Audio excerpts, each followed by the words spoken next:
मेरे प्यारे दोस्तों, जय हिंद। एकेडमी फॉर एजुकेशन में आपका स्वागत है।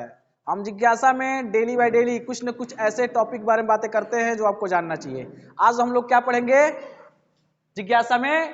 ट्रांसलेशन में मुख्य क्रिया के बारे में। किसके बारे में? मुख्य क्रिया के बारे में, मेंस वर्ब के बारे में। मेन वर्ब मतलब मुख्य।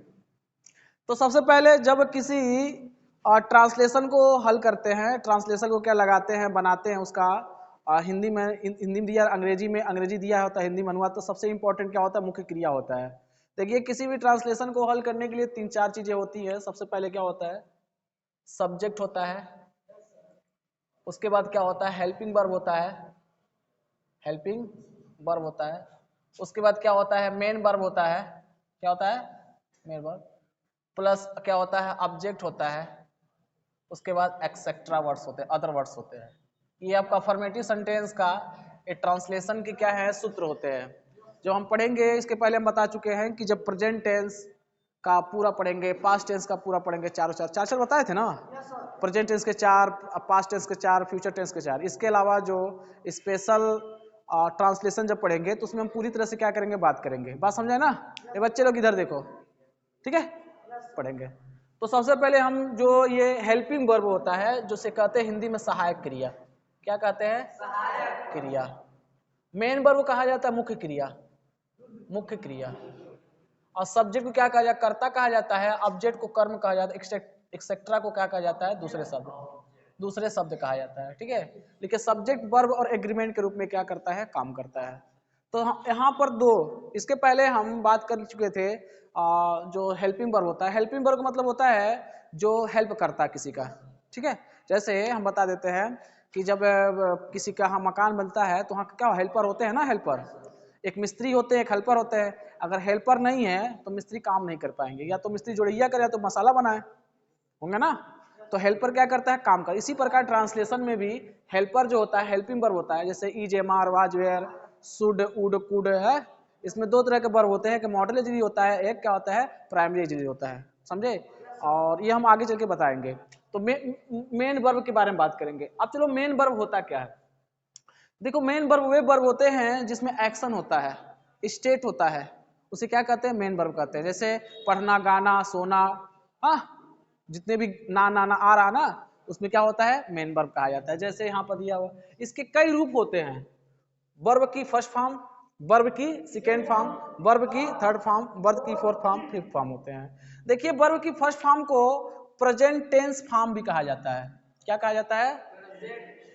हाँ, वर्ब की फर्स्ट फॉर्म को क्या कहा जाता है? प्रेजेंट टेंस फॉर्म कहा जाता है। जितने भी एक्चुअल रूप में जो वर्ब रहते हैं उन्हें क्या कहते हैं? वर्ब की फर्स्ट फॉर्म कहते हैं। जैसे गो, गो माने क्या होता है? जाना। इट माने क्या होता है? खाना। रन माने दौड़ना। लाफ माने हंसना। डांस माने नाचना। जिसमें ना ना ना आ रहा है कि नहीं जाए, जिसमें ना ना आ जाए वो क्या होता है?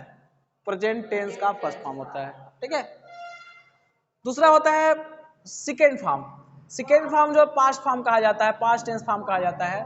जब पास्ट इंडेफिनिट पढ़ेंगे तो उसमें हम बात करेंगे, ठीक है। ये जानना जरूरी होता है। तो यहाँ पर देख लीजिए, बता देते हैं। जो पास्ट टेंस फॉर्म होता है उसमें जैसे गो का क्या हो जाएगा? वेंट हो जाएगा। इट का क्या होगा? एट हो जाएगा। रन का क्या होगा? रैन हो जाएगा। लाफ का क्या होगा? लाव होगा। डांस का क्या होगा? डांस हो जाएगा। डांस का डांस्ड हो जाएगा, डांस्ड हो जाएगा। क्या हो जाएगा? डांस। देखिए क्या हो जाएगा? डांस हो जाएगा। बाकी ना ईडी लग जाता है। देखो किसी में ईडी लगता है, किसी में कुछ और लगता है, बताएंगे अभी आगे चल करके कैसे होता है। वर्ब की थर्ड फॉर्म जिसे कहा जाए पास्ट पार्टिसिपल फॉर्म कहा जाए। क्या कहा जाता है? पास्ट पार्टिसिपल फॉर्म कहा जाता है। जैसे गो का वेंट हो गया तो इसका क्या होगा? गॉन हो जाएगा। गॉन, गॉन, ठीक है। फर्स्ट फॉर्म गो, सेकेंड फॉर्म वेंट, और थर्ड फॉर्म क्या हो जाएगा? गॉन हो गया। इट का एट हुआ, इटेन हो गया, ठीक है। लाफ का लाफ, लाफ्ट और लाफ्ट दोनों देखो एक ही जैसे हैं, है कि नहीं है। कुछ चीजें होती हैं, कुछ वर्ब ऐसे होती हैं एक समान होती है, कुछ होता है आपस में क्या बदल जाता है। और कहाँ कहाँ बदलाव होता है आगे चल के हम क्या करेंगे? बात करेंगे, ठीक है। बात समझ में आ गई इतना? अगला देखो, फोर्थ फॉर्म को आईएनजी फॉर्म कहा जाता है। फोर्थ फॉर्म को आईएनजी फॉर्म या कहा जाता है प्रेजेंट पार्टिसिपल फॉर्म। क्या कहते हैं? Present participle. तो ING form that which known as क्या? Present participle form. जैसे गो का क्या होगा? गोइंग हो गया। इसमें आईएनजी लगता है, देखो आईएनजी लगा है ना, सब में लगा ना आईएनजी। और किसमें लगता है, फर्स्ट फॉर्म में लगता है, जैसे गो का गोइंग, ईट का ईटिंग, रन का रनिंग, लाफ का लाफिंग, डांस का डांस का डांसिंग। आगे समझना। उसके बाद फिफ्थ फॉर्म जो होता है यही एस आई एस फॉर्म होता है। एस ई एस का प्रयोग कहाँ किया जाता है, जब सब्जेक्ट एक वचन होता है तो मेन वर्ब में क्या किया जाता है, एस आई एस का प्रयोग करते हैं। अब बहुवचन होता है तो उसमें किसी प्रकार का परिवर्तन नहीं करते, वही फॉर्म क्या करते हैं, लिख देते हैं। बात समझ आ गई। जैसे गो का क्या हो जाएगा, गोज हो जाएगा, तो यस लगा कि नहीं लगा, इट का इट्स हो जाएगा, रन का रन्स हो जाएगा, लाफ का लाफ्स हो जाएगा, डज का मतलब डू का क्या हो जाता है, डज हो जाता है, एक्सेट्रा। बात समझ आ गई।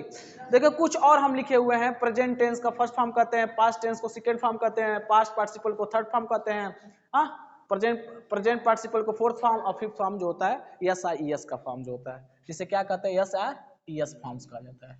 बात समझ आ गया। जैसे एडवाइस, एडवाइस माने होता है सलाह देना, एडवाइस्ड माने होता है, देखिए इसमें ईडी लग गया, क्या लग गया, एडवाइस में डी लग गया, एडवाइस सलाह दिया। हाँ, एडवाइस का थर्ड फॉर्म क्या हो जाएगा, एडवाइस ही होता है, जैसे एक ही जैसे हैं दोनों हैं, लेकिन दोनों में अंतर आ गया। अंतर क्या आ गया, इसमें आगे चलकर हम क्या करेंगे बताएं। कहा जाता है जो सेकेंड फॉर्म होता है वो पास्ट इंडिफिनिट चलता है, और जब थर्ड फॉर्म आ जाता है तो प्रेजेंट परफेक्ट टेंस में आ जाता है, उसमें सहायक क्रिया आ जाता है, सहायक क्रिया के बाद क्या आते हैं तब लगता है। ठीक है, प्रेजेंट का प्रेजेंट पार्टिसिपल में आईएनजी लग जाए, एडवाइस में सलाह दे रहा है, एडवाइसिंग माने क्या होता है, सलाह देना। एडवाइसेस लग गया, देखो ई एस लग गया, नहीं लग गया, यस आई एस लग गया। कॉस्ट माने कुछ ऐसे वर्ब होते हैं, कुछ ऐसे वर्ब होते हैं जो बदलते नहीं हैं, उनका जीवन एक ही जैसा होता है। फर्स्ट में कॉस्ट, सेकेंड में भी कॉस्ट, थर्ड में भी कॉस्ट, और जब फोर्थ फॉर्म हो जाएगा क्या हो जाएगा, कॉस्टिंग हो जाएगा। ठीक है, लेकिन अधिकतर बहुत कम दिखाई देता है ऐसा, और थर्ड फॉर्म मतलब फिफ्थ फॉर्म लगाएंगे तो यस लग जाएगा, कॉस्ट में इसी में लगता है यस। इसी प्रकार जैसे हॉट, हॉट हॉट माने चोट पहुंचाना होता है, तो हॉट हॉट हॉट तीनों फॉर्म एक ही जैसे होते हैं। कट का कट कट कट, ठीक है ना, बट का बट बट होता नहीं है, इसी प्रकार तो हर्टिंग हो जाएगा, हर्ट्स हो जाएगा। ईट का क्या होगा, एट हो जाता है, ईट दोनों अलग अलग हो गया कि नहीं हो गया, ईटिंग हो जाएगा, इट्स हो जाएगा, ई ए टी एस हो जाएगा, इट्स। इसी पर नो का न्यू हो जाता है, नो माने जानना होता है, न्यू माने जाना। ठीक है, नोन माने जाना गया, या नोइंग माने जान रहा है। ठीक है, उस नोज हो जाएगा। कम कम केम कम, कमिंग कम्स। इसी प्रकार होल्ड का हेल्ड होता है, हेल्ड होता है, होल्डिंग होता है, होल्ड्स होता है। बर्न का बॉन्स बॉन्ट, देखो बॉन्ड का क्या होगा, बॉन्ट हो जाएगा, देखो ईडी नहीं लगा है, कुछ चीज में ईडी लगती है, कहीं पर एनटी लग जाता है।